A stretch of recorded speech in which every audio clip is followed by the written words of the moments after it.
നമസ്കാരം. സഹകാരി റൈസ് പ്ലസിലേക്ക് സ്വാഗതം. നമ്മൾ ബിസിനസ് എൻവയോൺമെൻറ്റ് എന്ന് പറഞ്ഞ ഭാഗമായിരുന്നു ഡിസ്കസ് ചെയ്തുകൊണ്ട് നിന്നത്. ബിസിനസ് എൻവയോൺമെൻറ്റ് എന്ന് പറയുന്ന ഏരിയയിൽ വളരെ പ്രധാനപ്പെട്ട ഒരു ഭാഗമാണ് 5 ഫോഴ്സസ് ഓഫ് കോമ്പറ്റീഷൻ അല്ലെങ്കിൽ പോർട്ടേഴ്സ് 5 ഫോഴ്സ് മോഡൽ എന്ന് പറയുന്നത്. അത്രയും ഇമ്പോർട്ടൻ്റ് ആയിട്ടുള്ള ഒരു ഏരിയ ആണ്. കാരണം ഈ 5 ഫോഴ്സസ് ഓഫ് കോമ്പറ്റീഷൻ അല്ലെങ്കിൽ പോർട്ടേഴ്സ് 5 ഫോഴ്സ് മോഡലിൽ നിന്നും ഒരുപാട് ക്വസ്റ്റ്യൻസ് UGC നെറ്റ് എക്സാമിന് ചോദിക്കാറുണ്ട്. സോ സിമ്പിൾ ടോപ്പിക്കാണ്, പക്ഷേ നിങ്ങളിത് പഠിച്ചിട്ടുണ്ടാവില്ല എനിക്ക് തോന്നുന്നു. നമ്മൾ ഒരു നോർമലി ഉള്ള നമ്മുടെ കേരള യൂണിവേഴ്സിറ്റിയുടെ കാര്യത്തിലാണെങ്കിൽ പോർട്ടേഴ്സ് 5 ഫോഴ്സ് മോഡൽ എന്നും പറഞ്ഞിട്ട് നമുക്ക് സെപ്പറേറ്റ് അങ്ങനെ പഠിക്കാനൊന്നുമില്ല. പക്ഷേ ബിസിനസ് എൻവയോൺമെൻറ്റ് എന്ന് പറയുന്ന ഭാഗം നമ്മൾ പഠിക്കുമ്പോൾ അതിനകത്ത് നമ്മൾ പഠിക്കേണ്ടതാണ് ഈ ഒരു മോഡൽ. UGC നെറ്റ് എക്സാമിന് ഈ ഒരു ഭാഗത്തു നിന്നുള്ള ചോദ്യം ഉറപ്പായിട്ടും വരും. സോ എന്താണ് ഈ 5 ഫോഴ്സ് മോഡൽ എന്നുള്ളത് നമുക്ക് പഠിക്കാം. നമുക്കറിയാം 5 ഫോഴ്സ് മോഡൽ ഓഫ് കോമ്പറ്റീഷൻ എന്നാണ് പറയുന്നത്, അല്ലേ? അപ്പോൾ എന്തോ നമുക്ക് മനസ്സിലായി, കോമ്പറ്റീഷനുമായിട്ട് ബന്ധപ്പെട്ടിട്ടുള്ള എന്തോ കാര്യങ്ങളാണ് പറയുന്നതെന്ന് മനസ്സിലായി. അപ്പോൾ ബിസിനസ് എൻവയോൺമെൻറ്റിൽ നമ്മൾ പറഞ്ഞു, ബിസിനസ് എൻവയോൺമെൻറ്റിലെ മൈക്രോ എൻവയോൺമെൻറ്റിൽ നമ്മൾ പഠിച്ചൊരു കാര്യമാണ് കോമ്പറ്റീറ്റേഴ്സിനെ പറ്റി, അല്ലേ? നമുക്കറിയാം കോമ്പറ്റീറ്റേഴ്സിൽ അല്ലെങ്കിൽ കോമ്പറ്റീഷൻ ഉണ്ടാവുമ്പോൾ അത് നമ്മുടെ ബിസിനസ്സിനെ അഫക്റ്റ് ചെയ്യുന്നൊരു കാര്യമല്ലേ? നമ്മുടെ ബിസിനസ് അല്ലെങ്കിൽ ഒരു ഭയങ്കര നല്ല രീതിയിലൊരു കോമ്പറ്റീഷൻ ഫേസ് ചെയ്യുമ്പോൾ ആ ഒരു കോമ്പറ്റീഷൻ്റെ ഭാഗമായിട്ട് പല ചേഞ്ചസും നമ്മുടെ ബിസിനസ്സിൽ കൊണ്ടുവരേണ്ടതായിട്ട് വരും. നമ്മുടെ പ്രോഡക്റ്റിൻ്റെ പ്രൈസ് കുറയ്ക്കേണ്ടതായിട്ട് വരും, അല്ലെങ്കിൽ നമ്മുടെ മാർക്കറ്റിംഗ് സ്ട്രാറ്റജി മാറ്റേണ്ടതായിട്ട് വരും. അങ്ങനെ പല ചേഞ്ചസും കോമ്പറ്റീഷൻ വരുമ്പോൾ നമുക്ക് മാറ്റേണ്ടതായിട്ട് വരും, അല്ലേ? പക്ഷേ എന്നാൽ പോലും നമ്മളൊരു കോമ്പറ്റീഷൻ എന്ന് പറയുമ്പോൾ നമ്മുടെ മനസ്സിലേക്ക് വരുന്ന കാര്യം എന്താണ്? അപ്പം ഞാൻ നിങ്ങളുടെ അടുത്ത് കോമ്പറ്റീഷൻ, ഒരു ഫേം കോമ്പറ്റീഷൻ ഫേസ് ചെയ്യുന്നു, ഒരു കമ്പനി കോമ്പറ്റീഷൻ ഫേസ് ചെയ്യുന്നു എന്ന് പറയുമ്പോൾ നിങ്ങളുടെ മനസ്സിലേക്ക് വരുന്ന ഒരൊറ്റ കാര്യം എന്ന് പറയുന്നത് എന്താണ്? ഇപ്പം നമ്മുടെ ഒരു ഹോട്ടലാണെങ്കിൽ തൊട്ടപ്പുറത്ത് വേറൊരു ഹോട്ടൽ വന്നു, കോമ്പറ്റീഷൻ. അതായത് നമ്മുടെ അതേ പ്രോഡക്റ്റ് തന്നെ അല്ലെങ്കിൽ സെയിം പ്രോഡക്റ്റ് തന്നെ വേറൊരാളും കൂടി ഇറക്കി നമ്മുടെ അതേ സ്ഥലത്ത് തന്നെ വന്നു, അതാണ് കോമ്പറ്റീഷൻ എന്നാണ് നമ്മുടെ മനസ്സിലേക്ക് വരുന്നത്. നമ്മുടെ പോലുള്ള ഒരു പ്രോഡക്റ്റ് വിൽക്കുന്ന ഒരാൾ, അല്ലേ? അയാളും നമ്മുടെ പ്രോഡക്റ്റ് ഏകദേശം സെയിം ആണ്. സോ നമ്മുടെ ഒരു വലിയ കോമ്പറ്റീറ്ററാണ്. അപ്പം നമ്മുടെ അതേ പ്രോഡക്റ്റ് വിൽക്കുന്ന മറ്റൊരു റൈവലായിട്ടുള്ള ഒരു കോമ്പറ്റീറ്റർ, ആ ഒരു ചിന്ത മാത്രമേ നമ്മൾ കോമ്പറ്റീഷൻ എന്ന് പറയുമ്പോൾ പെട്ടെന്ന് നമ്മുടെ മനസ്സിലേക്ക് വരുള്ളൂ. പക്ഷേ ഇവിടെ പോർട്ടേഴ്സ് 5 ഫോഴ്സ് മോഡലിൽ ഈ പോർട്ടർ എന്ന് പറയുന്ന ആൾ പറയുന്നത് അങ്ങനെയല്ല, കോമ്പറ്റീഷൻ ഒരു 5 മുഖങ്ങളുണ്ട്, അല്ലെങ്കിൽ ഒരു 5 ഫോഴ്സസ് കൂടി ചേർന്നതാണ് ഒരു ഇൻറ്റൻസ് കോമ്പറ്റീഷൻ എന്നാണ് പറയുന്നത്. ആ 5 ഫോഴ്സസ് ഏതൊക്കെയാണ് എന്നാണ് നമ്മൾ ഈ 5 ഫോഴ്സ് മോഡലിൽ പഠിക്കാൻ പോകുന്നത്. സോ നമുക്കൊരു ഇൻട്രൊഡക്ഷൻ പാർട്ട് നോക്കാം. ഈ പോർട്ടേഴ്സ് 5 ഫോഴ്സ് മോഡൽ ഡെവലപ്പ് ചെയ്തിരിക്കുന്നത് മൈക്കിൾ ഇ പോർട്ടർ എന്ന് പറയുന്ന ആളാണ്. അയാളുടെ പേര്, അതായത് പോർട്ടർ എടുത്തിട്ടാണ് പോർട്ടേഴ്സ് 5 ഫോഴ്സ് മോഡൽ എന്ന് നമ്മൾ പറയുന്നത്. സോ ഒരു മാർക്കിൻ്റെ ഒരു MCQ ക്വസ്റ്റ്യൻ ആയിട്ട് വേണമെങ്കിൽ ചോദിക്കാം. 5 force model of competition was developed by whom എന്ന് ചോദിച്ചാൽ നമ്മൾ പറയണം മൈക്കിൾ ഇ പോർട്ടർ ആണ്. ഒരു ഇൻഡസ്ട്രിയുടെ കോമ്പറ്റീറ്റീവ് എൻവയോൺമെൻറ്റ് അനലൈസ് ചെയ്യാൻ വേണ്ടിയിട്ട് മൈക്കിൾ ഇ പോർട്ടർ ഡെവലപ്പ് ചെയ്തിട്ടുള്ളൊരു മോഡലാണ് പോർട്ടേഴ്സ് 5 ഫോഴ്സ് മോഡൽ എന്ന് പറയുന്നത്. ഇനി എന്താണെന്ന് നോക്കാം. It explains that competition in a market is influenced by 5 major forces, not just by direct competitors. This model helps businesses understand the intensity of competition, identify opportunities and threats, and take better strategic decision. It is widely used for industry analysis and long-term planning. ഈ Porter's 5 force model എന്താ പറയുന്നതെന്ന് വെച്ചാൽ, അദ്ദേഹം പറഞ്ഞത് ഇത്രയേ ഉള്ളൂ. നമ്മുടെ മാർക്കറ്റിൽ ഒരു കോമ്പറ്റീഷൻ എന്ന് പറയുന്നത് പ്രധാനപ്പെട്ട ഈ ഒരു 5 ഫാക്ടറിനെ ഡിപ്പെൻഡ് ചെയ്തിട്ടാണ് നിൽക്കുന്നത്. അല്ലാതെ കോമ്പറ്റീഷൻ എന്ന് പറയുന്നത് നമ്മുടെ അതേപോലെയുള്ള പ്രോഡക്റ്റ് ഇറക്കുന്ന തൊട്ടപ്പുറത്തുള്ളൊരു കോമ്പറ്റീറ്ററിൽ നിന്നുള്ളൊരു ഡയറക്റ്റ് കാര്യം മാത്രമല്ല, ഡയറക്റ്റ് ആയിട്ടുള്ള ഒരു കോമ്പറ്റീഷൻ മാത്രമല്ല, മറ്റു പല കാര്യങ്ങളുമുണ്ട് ഒരു കോമ്പറ്റീഷൻ എന്ന് പറയുമ്പോൾ. ഞാൻ നേരത്തെ പറഞ്ഞത് തന്നെ, നമ്മൾ പെട്ടെന്ന് കോമ്പറ്റീഷൻ നോക്കുമ്പോൾ നമ്മുടെ തൊട്ടപ്പുറത്ത് നമ്മൾ അതേപോലത്തെ കട, ഇപ്പം എൻ്റെതൊരു ടെക്സ്റ്റൈലാണ്, തൊട്ടപ്പുറത്തൊരു ടെക്സ്റ്റൈൽ ഷോപ്പ് തുടങ്ങി, നമ്മുടെ കോമ്പറ്റീറ്റർ. ഇത് മാത്രമല്ല കോമ്പറ്റീഷൻ എന്ന് പറയുന്നത്, കുറച്ചധികം ഫാക്ടേഴ്സും കൂടിയുണ്ട്. ആ ഫാക്ടേഴ്സിനെ ഒരു 5 ഫാക്ടേഴ്സ് ആയിട്ട് തിരിച്ചിട്ടുണ്ട്. ഇതെല്ലാം കൂടി ചേരുന്നതാണ് കോമ്പറ്റീഷൻ എന്നാണ് നമ്മുടെ പോർട്ടർ പറയുന്നത്. അല്ലാതെ ഡയറക്റ്റ് കോമ്പറ്റീറ്റേഴ്സിൽ നിന്നും നമുക്ക് കിട്ടുന്ന കോമ്പറ്റീഷൻ മാത്രമല്ല, മറ്റ്5 ഫാക്ടേഴ്സും കൂടി മാർക്കറ്റിൽ കോമ്പറ്റീഷനെ ഇൻഫ്ലുവൻസ് ചെയ്യുന്നുണ്ട് എന്നാണ് പറയുന്നത്. സോ ആ 5 ഫോഴ്സസ് ഏതൊക്കെയാണ്, കോമ്പറ്റീഷൻ്റെ 5 ഫോഴ്സസ് ഏതൊക്കെയാണ് എന്നുള്ളതാണ്. ഈ ഒരു പിക്ചർ നോക്കിയാൽ നിങ്ങൾക്ക് ഏകദേശം മനസ്സിലാവുക 5 ഫാക്ടേഴ്സ് എന്തൊക്കെയാണെന്നുള്ളത്. First one, threats of new entrants. എന്താണ്? പുതിയ ആളുകൾ വരുന്നു, അതൊരു കോമ്പറ്റീഷൻ അല്ലേ? നമ്മുടെ ഇവിടെ നമ്മളൊരു പ്രോഡക്റ്റ് മാർക്കറ്റ് ചെയ്യാൻ വെച്ചിരിക്കുന്നു, അതേ പ്രോഡക്റ്റുമായിട്ട് വേറൊരാൾ, പുതിയൊരാൾ മാർക്കറ്റിലേക്ക് കടന്നു വരുന്നു, ഒരു ന്യൂ എൻട്രൻസ് വരുന്നു, അതൊരു ടൈപ്പ് ഓഫ് കോമ്പറ്റീഷൻ ആണ്. അപ്പോൾ ആദ്യത്തെ ഫോഴ്സ് എന്ന് പറയുന്നത് എന്താണ്? Threat of new entrants. എന്താണെന്ന് നോക്കാം. This force refers to the possibility of new firms entering the industry. When new companies enter, they increase competition by bringing new products, additional capacity, new ideas. This reduces the market share and profitability of existing firms. എന്താണ്? പുതിയ ആളുകൾ മാർക്കറ്റിലേക്ക് വരുന്നു. ഇപ്പോൾ Coca Cola എന്ന് പറയുന്ന ഒരു soft drink കമ്പനിയാണ് അല്ലേ? ചിലപ്പോൾ അതേപോലത്തെ സോഫ്റ്റ് ഡ്രിങ്കുമായിട്ട് വേറൊരു കമ്പനി, ഇപ്പോൾ പെപ്സി വന്നു, കൊക്കക്കോളയ്ക്ക് അതൊരു കോമ്പറ്റീറ്റർ തന്നെയാണ് അല്ലേ? അതായത് നമ്മൾ മാർക്കറ്റിൽ പ്രൊവൈഡ് ചെയ്യുന്ന ഒരു പ്രോഡക്റ്റ് ഉണ്ട്, അപ്പോൾ അതിന് പകരം, അതായത് എൻ്റെ പ്രോഡക്റ്റിൻ്റെ അതേ, ഇപ്പോൾ കൊക്കക്കോളയും ഇപ്പോൾ ഫ്രൂട്ടിയും ഒരേപോലത്തെ സോഫ്റ്റ് ഡ്രിങ്ക് അല്ല, ഒരെണ്ണം കുറച്ച് എന്താണ് ഗേഷ്യസ് ആയിട്ടുള്ളതാണ്, മറ്റേത് നോർമൽ സോഫ്റ്റ് ഡ്രിങ്ക് ആണ്. പക്ഷെ എന്നാലും ആളുകൾ കൂടുതൽ, കുറച്ച് ഇപ്പം കൊക്കക്കോള മാത്രം യൂസ് ചെയ്തുകൊണ്ടിരുന്ന ആൾക്കാരാണെങ്കിൽ കുറച്ച് പേരെങ്കിലും ഫ്രൂട്ടിയിലേക്ക് സ്വിച്ച് ചെയ്യും അല്ലേ? അപ്പോൾ നമ്മുടെ സെയിം പ്രോഡക്റ്റ് ആവണം എന്നില്ല, എങ്കിൽ പോലും പുതിയൊരു പ്രോഡക്റ്റ് ഓഫർ ചെയ്തിട്ട്, അല്ലെങ്കിൽ പുതിയൊരു നമ്മുടെ അതേ കാറ്റഗറിയിലുള്ള പ്രോഡക്റ്റ് ആണെങ്കിലും, അല്ലെങ്കിൽ പുതിയൊരു പ്രോഡക്റ്റ് ആണെങ്കിൽ അതിനകത്ത് എന്തെങ്കിലും അഡീഷണൽ ബെനിഫിറ്റോട് കൂടി പുതിയൊരു രീതിയിൽ, പുതിയൊരു തരത്തിൽ ഒരു മാർക്കറ്റ് വരികയാണെങ്കിൽ, അല്ലെങ്കിൽ ഒരു കമ്പനി വരികയാണെങ്കിൽ, അതൊരു ടൈപ്പ് ഓഫ് കോമ്പറ്റീഷനാണ് അല്ലെങ്കിൽ നമ്മുടെ അതേ പ്രോഡക്റ്റ് ആവണം എന്നില്ല, പക്ഷേ ആ പ്രോഡക്റ്റ് യൂസ് ചെയ്താലും എന്ത് സംഭവിക്കും? നമ്മുടെ പ്രോഡക്റ്റിൻ്റെ മാർക്കറ്റ് കുറയാനുള്ള സാധ്യതയുണ്ട്. ഇപ്പം ഫോർ എക്സാമ്പിൾ മൂവി ടിക്കറ്റും വീഡിയോ ഗെയിമിൻ്റെ കാര്യം പറയുകയാണ്. രണ്ടും എന്തിനു വേണ്ടിയിട്ടുള്ളതാണ്? എൻ്റർടൈൻമെൻറ്റ് പർപ്പസിന് വേണ്ടിയിട്ടുള്ളതാണ്. മൂവി കാണേണ്ടവർക്ക് മൂവി കാണാം, ഒരു വീഡിയോ ഗെയിം കളിക്കേണ്ടവർക്ക് ഒരു മോളിൽ തന്നെ ഇത് രണ്ടും ഉണ്ടെങ്കിൽ എൻ്റർടൈൻമെൻറ്റിന് വേണ്ടി ചില ആൾക്കാർ മൂവീസ് കാണും. മൂവീസ് മാത്രം ഉണ്ടായിരുന്നപ്പോൾ എല്ലാവർക്കും അത് മാത്രമേ ഉണ്ടായിരുന്നുള്ളൂ ആശ്രയം. പക്ഷെ ഒരു വീഡിയോ ഗെയിം സെൻറ്ററും കൂടി തുടങ്ങിയപ്പോൾ ചില ആൾക്കാരെങ്കിലും ഇങ്ങോട്ട് സ്വിച്ച് ചെയ്യും അല്ലേ? അതൊരു ടൈപ്പ് ഓഫ് കോമ്പറ്റീഷനാണ്. സെയിം പ്രോഡക്റ്റ് ആണോ ഓഫർ ചെയ്യുന്നത്? അല്ല, പുതിയ പ്രോഡക്റ്റ് ആണ്, പുതിയ തരത്തിൽ, പുതിയൊരു രീതിയിൽ, പുതിയൊരു ഐഡിയ, ഒരു ഇന്നോവേറ്റീവ് ഐഡിയയോടുകൂടി അവർ വന്നു.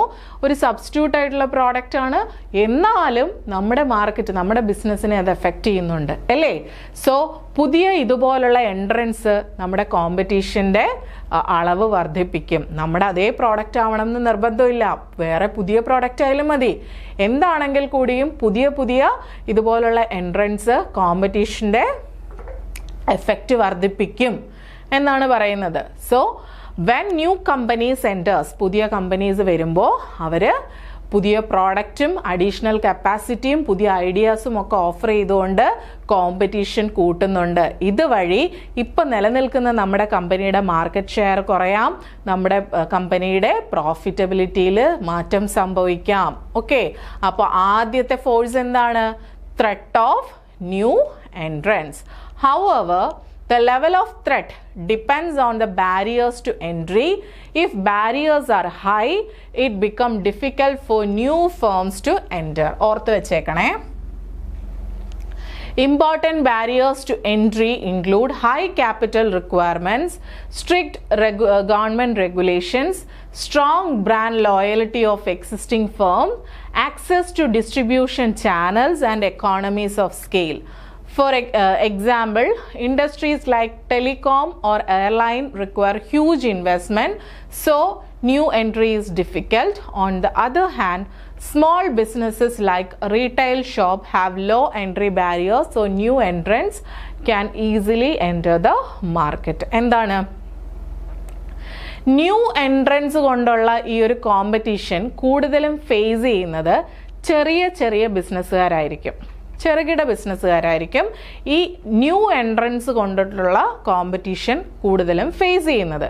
കാരണം ചെറിയ ബിസിനസ് തുടങ്ങാൻ ചെറിയ ഇൻവെസ്റ്റ്മെന്റ് മതി, ചെറിയ ബാരിയേഴ്സേ ഉണ്ടാകത്തുള്ളൂ, ഒരുപാട് റൂൾസ് ആൻഡ് റെഗുലേഷൻസും കാര്യങ്ങളൊന്നും ഉണ്ടാകത്തില്ല. ചെറിയ ഇൻവെസ്റ്റ്മെന്റിൽ തന്നെ നമുക്ക് സ്റ്റാർട്ട് ചെയ്യാം. അപ്പോൾ പെട്ടെന്ന് തന്നെ പുതിയ പുതിയ എൻട്രികൾ, പുതിയ പുതിയ ബിസിനസ്സുകളൊക്കെ സ്റ്റാർട്ട് ചെയ്യും. പക്ഷേ ഈ പറയുന്ന പോലെ ടെലികോം ഇൻഡസ്ട്രി അല്ലെങ്കിൽ എയർലൈൻ, ഇതിനൊക്കെ എന്ത് വേണം? ഹ്യൂജ് ഇൻവെസ്റ്റ്മെന്റ് വേണം. പെട്ടെന്നൊരു സുപ്രഭാതത്തിൽ തുടങ്ങാൻ പറ്റുന്ന കാര്യമൊന്നുമല്ല. അതിന് ഒരുപാട് റൂൾസ് ആൻഡ് റെഗുലേഷൻസ് ഉണ്ട്, കുറേ അപ്രൂവൽ വാങ്ങിക്കേണ്ടി വരും അല്ലേ? ഒരു എയർലൈൻ കമ്പനിയൊക്കെ തുടങ്ങണമെങ്കിൽ എന്തൊക്കെ കാര്യങ്ങളുണ്ട്, ചുമ്മാ നമുക്ക് കോടികളായിരിക്കും അല്ലേ വേണ്ടത്. അതുപോലെ ടെലികോം ഇൻഡസ്ട്രി ഒക്കെ സ്റ്റാർട്ട് ചെയ്യുന്നതെന്ന് പറയുന്നത് ഹ്യൂജ് ഇൻവെസ്റ്റ്മെന്റ് വേണം. അപ്പം പെട്ടെന്നൊരു എൻട്രി എന്ന് പറയുന്നത് ഇതുപോലുള്ള ഹ്യൂജ് ഇൻവെസ്റ്റ്മെന്റ് ആവശ്യമായിട്ടുള്ള ഇൻഡസ്ട്രീസിന് പെട്ടെന്ന് പുതിയ ഒരു കമ്പനി തുടങ്ങുക എന്ന് പറയുന്നത് ഡിഫിക്കൽട്ടാണ്. അപ്പോൾ അങ്ങനെയുള്ള വലിയ വലിയ ബിസിനസ്സുകാരെ സംബന്ധിച്ച് ഈ ന്യൂ എൻട്രൻസ് കൊണ്ടുള്ള അല്ലെങ്കിൽ ഈ ഹ്യൂജ് ഇൻവെസ്റ്റ്മെന്റ് ആവശ്യമായിട്ടുള്ള ഇൻഡസ്ട്രീസിനൊക്കെ ഈ പുതിയ എൻട്രൻസ് കൊണ്ടിട്ടുള്ള കോമ്പറ്റീഷൻ്റെ അളവ് കുറവായിരിക്കും. കാരണം എന്താണ്? ഹ്യൂജ് ഇൻവെസ്റ്റ്മെൻ്റ് ഉള്ള ഇൻഡസ്ട്രീസിനൊക്കെ ബാരിയർ കൂടുതലാണ്. ബാരിയർ എന്ന് വെച്ചാൽ തടസ്സങ്ങൾ കൂടുതലാണ്. കാരണം ഹ്യൂജ് ഇൻവെസ്റ്റ്മെൻറ്റ് വേണം, റൂൾസ് ആൻഡ് റെഗുലേഷൻസ്, കുറേ അപ്രൂവൽസും കാര്യങ്ങളൊക്കെ വേണ്ട, ഒരുപാട് ബാരിയേഴ്സ് ഉണ്ടാവും. അതുകൊണ്ട് അവിടെ എൻട്രി കുറവായിരിക്കും. പക്ഷേ ചെറിയ ഇൻവെസ്റ്റ്മെൻ്റ് ഉള്ള ചെറിയ ചെറിയ ബിസിനസ്സുകളാവുമ്പോൾ അവർക്ക് ഈ ന്യൂ എൻട്രൻസ് കൊണ്ടുള്ള കോമ്പറ്റീഷൻ എന്ന് പറയുന്നത് ഇൻറ്റൻസ് കോമ്പറ്റീഷൻ ആയിരിക്കും. കാരണം കുറച്ച് ഇൻവെസ്റ്റ്മെൻറ്റ് മതി. നമുക്ക് തന്നെ അറിയാം, ഹോട്ടലുകൾ കണ്ണു തുറക്കുന്നതിന് മുമ്പ് അവിടെ ഇവിടെ ഒക്കെ ആയി അല്ലേ, ബൊട്ടീക്കുകൾ അവിടെ ഇവിടെ ഒക്കെ ആയി. പക്ഷെ അതേ കണക്കാണോ? നമുക്ക് വിരലിൽ എണ്ണാവുന്ന ടെലികോം ഇൻഡസ്ട്രീസേ ഉള്ളൂ. കാരണം എന്താ? എല്ലാവർക്കും തുടങ്ങാൻ പറ്റത്തില്ല അല്ലേ? സോ അതുകൊണ്ട് ഇവിടെ ഓർത്തിരിക്കേണ്ടതെന്ന് പറഞ്ഞാൽ ബാരിയേഴ്സ് കുറവാകുമ്പോൾ ഈ ന്യൂ എൻട്രൻസ് കൊണ്ടുള്ള കോമ്പറ്റീഷൻ്റെ അളവ് കൂടുതലായിരിക്കും. ബാരിയേഴ്സ് ഹൈ ആയിട്ട് നിൽക്കുമ്പോൾ ന്യൂ എൻട്രൻസ് കൊണ്ടുള്ള കോമ്പറ്റീഷൻ കുറവായിരിക്കും. ഓക്കെ, അപ്പോൾ ഫസ്റ്റ് ഫോഴ്സ് എന്ന് പറയുന്നത് എന്താണ്? Threat of new entrance. അപ്പോൾ പുതിയൊരു കമ്പനി വരുമ്പോൾ എന്തുണ്ടാവുന്നുണ്ട്? കോമ്പറ്റീഷൻ ഉണ്ടാവുന്നുണ്ട്. അതാണ് ഒരു ഫോഴ്സ്. കോമ്പറ്റീഷൻ്റെ ഒരു ഫോഴ്സ് എന്ന് പറയുന്നത് പുതിയ എൻട്രൻസ് കൊണ്ടിട്ടുള്ള കോമ്പറ്റീഷനാണ്.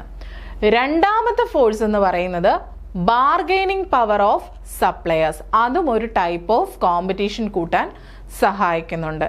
എങ്ങനെയാണെന്ന് പറയാം.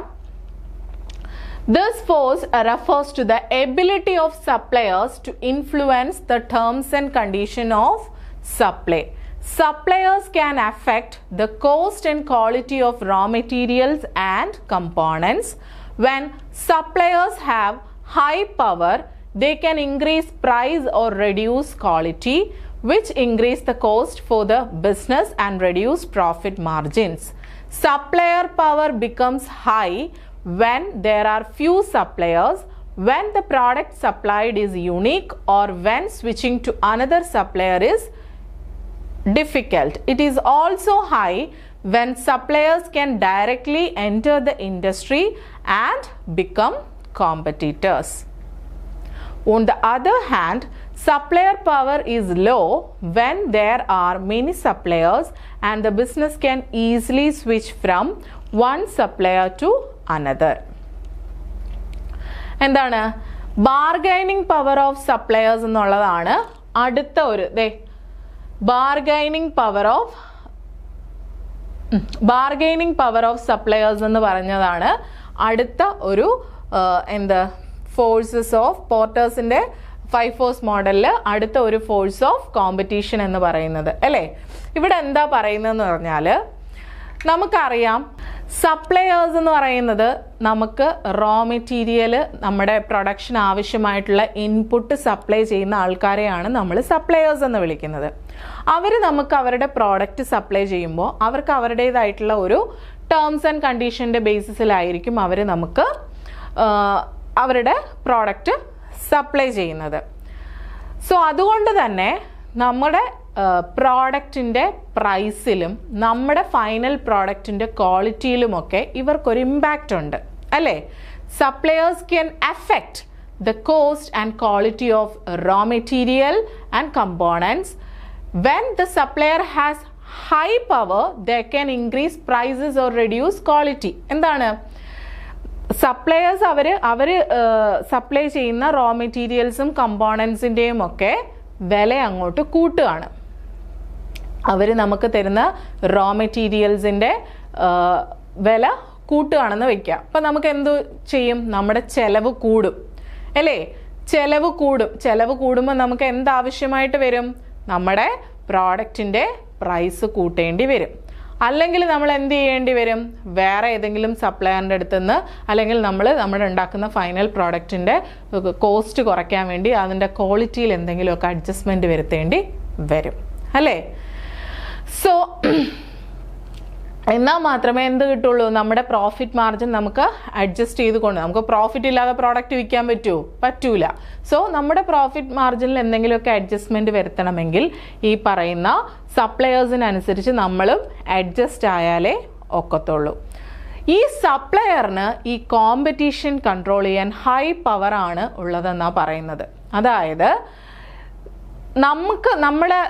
ഞാനിപ്പോൾ ഒരു കാർ മാനുഫാക്ചറിങ് കമ്പനി ആണെങ്കിൽ എൻ്റെ കാർ മാനുഫാക്ചറിങ്ങിന് വേണ്ടി ഇൻപുട്സ് അല്ലെങ്കിൽ റോ മെറ്റീരിയൽസ് സപ്ലൈ ചെയ്യുന്ന കുറച്ച് സപ്ലയേഴ്സ് മാത്രമേ ഉള്ളൂ. എൻ്റെ സപ്ലയർ പവർ എന്ന് പറയുന്നത് വളരെ ഹൈ ആണ്. അതായത് കുറച്ച് സപ്ലയേഴ്സേ ഉള്ളൂ. എൻ്റെ കാറിൻ്റെ മാനുഫാക്ചറിങ്ങിന് വേണ്ടി എനിക്ക് റോ മെറ്റീരിയൽസ് തരാൻ കുറച്ച് സപ്ലയേഴ്സേ ഉള്ളൂ, ഒരുപാട് സപ്ലയേഴ്സ് ഒന്നും ഇല്ല. അപ്പോൾ അതിനർത്ഥം സപ്ലയറിൻ്റെ പവർ കൂടുതലാണ്, അവരേ ഉള്ളൂ, അവർക്ക് പവർ കൂടുതലാണ്, വേറെ സപ്ലയേഴ്സ് ഒന്നും ഇല്ല. അപ്പോൾ അവരുടെ സപ്ലയർ പവർ കൂടുമ്പോൾ അവരുടെ പ്രോഡക്റ്റ് എന്തുകൊണ്ടാണ് അവരുടെ സപ്ലയർ പവർ ഹൈ ആണെന്ന് പറയാൻ കാരണം അവരെ പോലെ അവരുടെ ആ റോ മെറ്റീരിയൽസ് പോലെ മറ്റാരും സപ്ലൈ ചെയ്യുന്നില്ല. അവരുടെ പ്രോഡക്റ്റ് എന്താണ്? യുണീക്കാണ്. അതായത് എൻ്റെ കാറെന്ന് പറയുന്നത് എല്ലാവരും ഓപ്റ്റ് ചെയ്യാൻ തന്നെ കാരണം ഈ സപ്ലയറുടെ റോ മെറ്റീരിയൽ കാരണമാണ്. കാരണം അവരുടെ യുണീക്കായിട്ടുള്ള പ്രോഡക്റ്റാണ്. ആ യുണീക്കായിട്ടുള്ള റോ മെറ്റീരിയൽ വെച്ചിട്ടാണ് ഞാൻ എൻ്റെ ഫൈനൽ പ്രോഡക്റ്റ് ആയിട്ടുള്ള കാർ ഇറക്കുന്നത്. സോ മറ്റുള്ള സപ്ലയേഴ്സിനെ കണ്ടുപിടിക്കാൻ എനിക്ക് ഡിഫിക്കൽട്ടാണ്. അതുകൊണ്ട് തന്നെ അവർക്ക് പവർ കൂടുതലാണ്. സോ ഏതെങ്കിലും ഒരു സാഹചര്യത്തിൽ അവരവരുടെ റോ മെറ്റീരിയലിൻ്റെ വില അങ്ങോട്ട് കൂട്ടുകയാണ്. അവർ സപ്ലൈ ചെയ്യുന്ന ഇപ്പോൾ കാർ മാനുഫാക്ചറിങ് ആണല്ലോ, എനിക്ക് തരുന്ന റോ മെറ്റീരിയൽസിൻ്റെ വില കൂട്ടുകയാണ്. ഞാൻ വേറെ എവിടെ പോയി ഇനി വാങ്ങിക്കും ഈ റോ മെറ്റീരിയൽ? ഇവരുടെ കയ്യിലല്ലേ ഉള്ളൂ, വേറെ ആരുടെയും കയ്യിലില്ല. അപ്പം എന്ത് ചെയ്യും? എനിക്ക് വേറെ അങ്ങോട്ടും പോകാൻ പറ്റത്തില്ല. ഞാൻ എന്ത് ചെയ്യും? ഇവരുടെ നിന്ന് തന്നെ മേടിക്കാൻ പറ്റുന്നത്. ഞാൻ അവിടെ എന്താവുകയാണ്? അവരുമായിട്ട് അഡ്ജസ്റ്റ് ആയി പോവുക എന്നുള്ളതേ ഉള്ളൂ. അവർ വില കൂട്ടി ആ കൂട്ടിയ വിലയ്ക്ക് ഞാൻ പോയി മേടിച്ചുകൊണ്ട് വരും. കാരണം അതേ റോ മെറ്റീരിയൽസ് സപ്ലൈ ചെയ്യുന്ന വേറൊരു സപ്ലയർ ഇല്ല, എനിക്ക് വേറെ എങ്ങോട്ടും സ്വിച്ച് ചെയ്യാൻ പറ്റത്തില്ല. സോ അവർ ഓഫർ ചെയ്യുന്ന ആ ഹൈ പ്രൈസിൽ ഞാൻ അവരുടെ പ്രോഡക്റ്റ് വാങ്ങും അല്ലേ. എന്നിട്ട് പ്രൊഡക്ഷൻ നടത്തി അത് എൻ്റെ പ്രൊഡക്ഷനകത്ത് ആ പുതിയ കാർ ഇറങ്ങുമ്പോൾ കാറിൻ്റെ വില ഞാൻ അങ്ങോട്ട് കൂട്ടും ഇല്ലേ.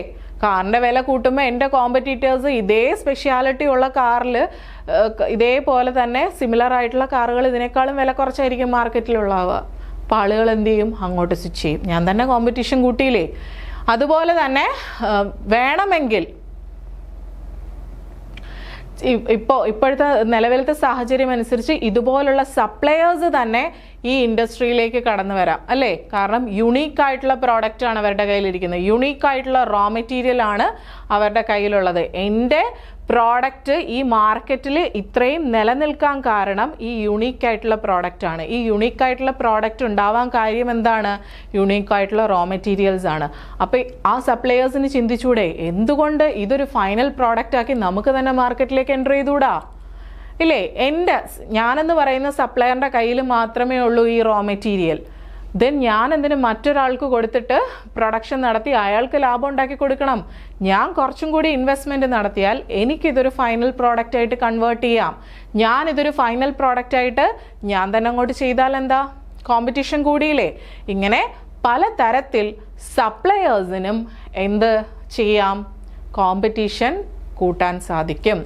Bargaining power of suppliers. പക്ഷെ നേരെ തിരിച്ചാണ്, എല്ലാവരുടെ കയ്യിലും ഉള്ള സാധനമാണ് ഇയാൾ എനിക്ക് തരുന്നത്.